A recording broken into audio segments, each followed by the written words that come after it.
Қайырлы таң, достар, қалайсыздар? Мен енді сіздерге өзімнің сат компаниясының фиточайларын айтудан жалықпаймын, білесіздер, иә? Мінекей қазір жұмысқа барамын. Осындай 150 мл ыдысқа, шыны ыдысқа немесе эмаль ыдысқа осылай бір пирамидкасын салып, земдеп, осылай бұқтырып қоясыздар. 7-15 минуттай қойып, одан кейін кішкене қасықпен мынаның барлығын сығып аласыздар да ішесіз. Қайырлы таң болсын, достар, оқырмандарым. Қалайсыздар, жақсыздар ма? Бүгінгі сейсенбі күн сәттілікке толы болсын. Мен сіздерге бүгін өзіміздің сат компаниясының тағы да фито чайы, окси чай деп аталатын шай таныстырғым келіп отыр. Бұл енді бізде көбінесе тұмауратқан кезде вирусқа арналған шай ғой. Бұның ішінде 20 қалташа болады. Жаңағы несі 30 грамм жалпы салмағы. Бұның ішінде уже азайып қалды, мінекей бір түйір. Тағы бір ең күшті қасиетін айтып кете салайын. Сахар көп, иә, қазір. Екінің бірінде давление, жастарда да үлкендерде де. Одан кейін запор өте көп қой қазір адамдарда. Сол осы неге диагнозға өте мықты көмектесіп жатыр. 100% демеймін, 1000% деп айта аламын. Мықты көмектесіп жатыр. Сондықтан да алып ішіп көрген адамдардан отзывтар өте көп.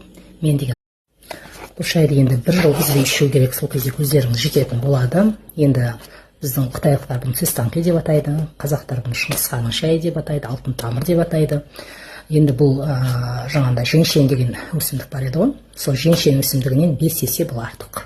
Күш қуаты арттырады. Әсіресе ер адамдарға беру керек. Қазір енді бедеулік деген өте көп қой жастар арасында. Ер адам осыны әйелмен бірге ішетін болса, егер де. Одан кейін енді құрметті достар, бізде мынандай сұңғыла деген шай. Бұл сұңғыланың рахатын негізі қытайлықтар, жапондықтар көрген ғой. Осыған дейін 25 жыл бойы біздің Қазақстаннан тасыған екен да осыны. Ал енді қазірден бастап біз бермейміз. Қалай компаниямыз ашылды, біз қазір бұны өзімізде өндіреміз. Бұл сұңғыла деген өсімдік ең бастысы мықты энергетик қой. Кім кока-коланы, жаңағы газировка сусындарды, дизиді өте көп ішеді, горилланы көп ішеді. Сол адамдар бұны алып ішу керек.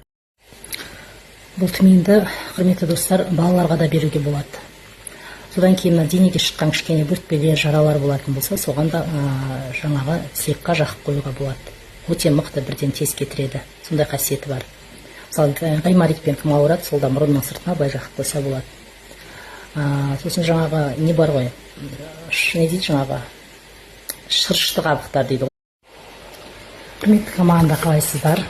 Қайырлы таң болсын. Менің таңым өзіміздің компаниядағы мықты өнімдер сұңғыламен және тминмен атады. Ең бірінші мына тминді қазір ашқарынға ішейін деп отырмын. Бұл тминнің бір ерекше қасиетін айтқым келеді. Бұның құрамында тимофенон деген, бұның активациясын жоғарылатып тұратын мықты бізде осындай макро-микроэлементтер бар. Бұның құрамында бұл холодный